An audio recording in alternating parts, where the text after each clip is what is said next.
শীতের অনুভব সকাল এবং সন্ধ্যার পর হিমেল হাওয়ায় শীতের উপস্থিতি টের পাওয়া যাচ্ছে। আবহাওয়া অফিস জানিয়েছে চলতি সপ্তাহে তাপমাত্রার পারদ আরও নিচে নামবে। এ নিয়ে আরও জানাতে শহরের বড়বাজার থেকে যুক্ত হচ্ছেন অনিক চক্রবর্তী। অনেক জানতে চাই যে জেলায় শীতের অনুভব কেমন দেখছেন এবং আবহাওয়া অফিস কি বলছে। সাকিব, শুভ সকাল। সাকিব, আপনি জানেন যে চুয়াডাঙ্গা এমন একটা জেলা যে এই জেলায় যেমন গরমের সময় সর্বোচ্চ তাপমাত্রা বিরাজ করে, ঠিক তেমনি শীতের সময় কিন্তু সর্বনিম্ন তাপমাত্রা বিরাজ করে এই জেলায়। প্রতি বছরই শীতের যে প্রকোপ, সেই প্রকোপের মতো এবছরও আগেভাগেই কিন্তু চুয়াডাঙ্গায় জানান দিয়েছে যে শীত এসেছে।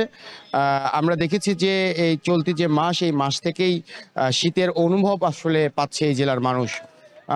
আজকে সকাল 6টায় চুয়াডাঙ্গার আবহাওয়া অফিস চুয়াডাঙ্গা তাপমাত্রা রেকর্ড করেছে 15.3 ডিগ্রি সেলসিয়াস। গত এক সপ্তাহ ধরে 15 এবং 14 ঘরেই তাপমাত্রা ওঠানামা করছে। আবহাওয়া অফিস বলছে যে চলতি যে সপ্তাহ, এই সপ্তাহে তাপমাত্রা কিছুটা নেমে আসবে।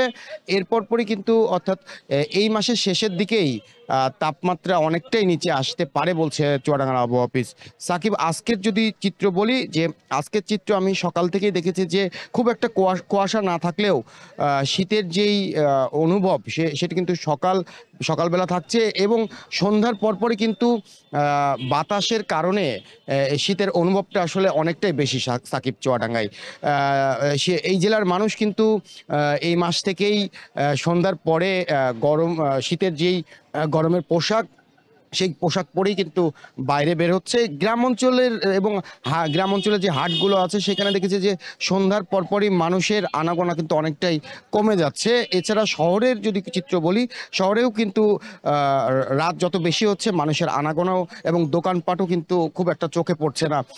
সাকিব, এই এছাড়াও এই যে শীতের যে তাপমাত্রা ওঠানামা এবং আবহাওয়া পরিবর্তনের ফলে চুয়াডাঙ্গা সদর হাসপাতাল সহ উপজেলা স্বাস্থ্য কমপ্লেক্স এবং প্রাইভেট ক্লিনিকগুলোতেও কিন্তু এই শীতজনিত রোগীর সংখ্যা প্রতিদিনই বাড়ছে। এই ভর্তি হওয়া এইসব রোগীর মধ্যে কিন্তু শিশুদের সংখ্যাই সাকিব বেশি। তো শীতের যেই পরিস্থিতি, সেই শীতের পরিস্থিতি নিয়ে সাকিব আমার কাছে চুয়াডাঙ্গা থেকে এই ছিল সবশেষ। সাকিব, অনিক চক্রবর্তীর মাধ্যমে জানছিলাম সে আবহাওয়ার পরিস্থিতি। এদিকে মৌলভীবাজারে বেড়েছে সবজির দাম, এছাড়াও কাঁচা মরিচ এবং ধনিয়া পাতার দামও বাড়তি। এ নিয়ে আরও জানাতে জেলার সবজির আড়ত থেকে যুক্ত হচ্ছেন এম এ হামিদ। হামিদ, জানতে চাই যে শীতে তো আমরা সবজির দাম কিছুটা কমতে দেখি, বাজারে হঠাৎ করে সবজির দাম বাড়লো কেন, কি বলছেন ব্যবসায়ীরা?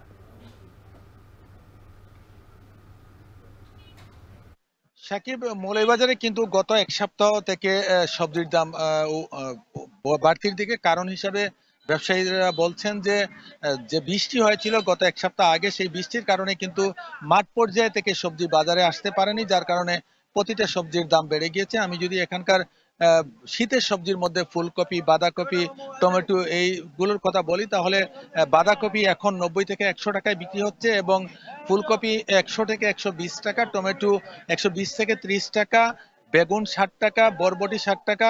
এগুলো কিন্তু খুচরা বাজারে আরো বেশি দামে বিক্রি হচ্ছে। পাইকারি বাজারে শিম বিক্রি হচ্ছে 100 টাকা থেকে 110 টাকায়, কিন্তু সেটা খুচরা বাজারে গিয়ে 130 থেকে 40 বা 50 টাকা কোথাও কোথাও বিক্রি হচ্ছে। টমেটো পাইকারি বাজারে বিক্রি হচ্ছে 80 থেকে 90 টাকা, কিন্তু সেটা খুচরা বাজারে গিয়ে 130 বা 40 টাকাতে চলে যাচ্ছে। অর্থাৎ প্রতিটি সবজি কিন্তু খুচরা বাজারে 30 থেকে 40 টাকা বেশি দরে বিক্রি হচ্ছে। অপরদিকে পাইকারি বাজারে সে সবজির দাম অনেকটা কম আছে। কাঁচামরিচ 130 120 টাকা বিক্রি হচ্ছে পাইকারি বাজারে, এবং সেটা খুচরা বাজারে গিয়ে 200 থেকে 220 টাকা বিক্রি হচ্ছে। ধনিয়া পাতা 90 থেকে 100 টাকায় বিক্রি হচ্ছে কেজিতে পাইকারি বাজারে, কিন্তু সেটা খুচরা বাজারে গিয়ে 200 থেকে 250 টাকা কেজিতে বিক্রি হচ্ছে। সার্বিকভাবে বলা যায় মৌলভীবাজারে প্রতিটি সবজির দামই কিন্তু এখন বাড়তির দিকে। আমি অনেক ভোক্তার সাথে কথা বলেছিলাম, তারা বলেছেন যে সাধারণ খেটে খাওয়া মানুষ কিন্তু সবজি করে ঠিক মতো খেতে পারছে না, কারণ ভোক্তা অধিকার বা প্রশাসনের কোনো নজরদারি বাজারে না থাকার কারণে সবজির দাম বাড়তির দিকে। তারা বলছেন যে যদি ভোক্তা অধিকার বা প্রশাসন সবজি বাজারের দিকে নজর দেয়, তাহলে সেক্ষেত্রে হয়তো সবজির দামটা সহনীয় পর্যায়ে চলে আসবে। আমি কথা বলেছিলাম সবজি আড়তদারদের সাথে, তারা আমাকে জানিয়েছেন যে আগামী কয়েকদিনের মধ্যে হয়তো সবজির দাম আরো অনেকটাই নেমে আসবে এবং টমেটোর দাম 60 থেকে 80 টাকায় বিক্রি হবে। অন্যান্য সবজির দামগুলো নেমে আসবে, কারণ এখন বৃষ্টি নাই, সবজির আমদানি বেড়েছে এবং এই বিষয়টি আগামী সপ্তাহে হয়তো খুচরা বাজারের প্রভাব পড়বে। কিন্তু সবসময় দেখা যায় যে খুচরা বাজারে প্রচুর পরিমাণে সবজির দাম বেশি থাকে, সেগুলা ভোক্তারা বলছেন যে ভোক্তা অধিকার বা প্রশাসন সেদিকে নজর দিবে এবং নজর দিলেই কিন্তু সহনীয় পর্যায়ে নেমে আসবে। এই ছিল আমার কাছে মৌলভীবাজার থেকে সবজি বাজার নিয়ে সবশেষ। শাকিব। এম এ হামিদের মাধ্যমে জানছিলাম বাজার পরিস্থিতি। এখন সকালে নিচ্ছে আরো একটা বিরতি, ফিরছি একটু পরে।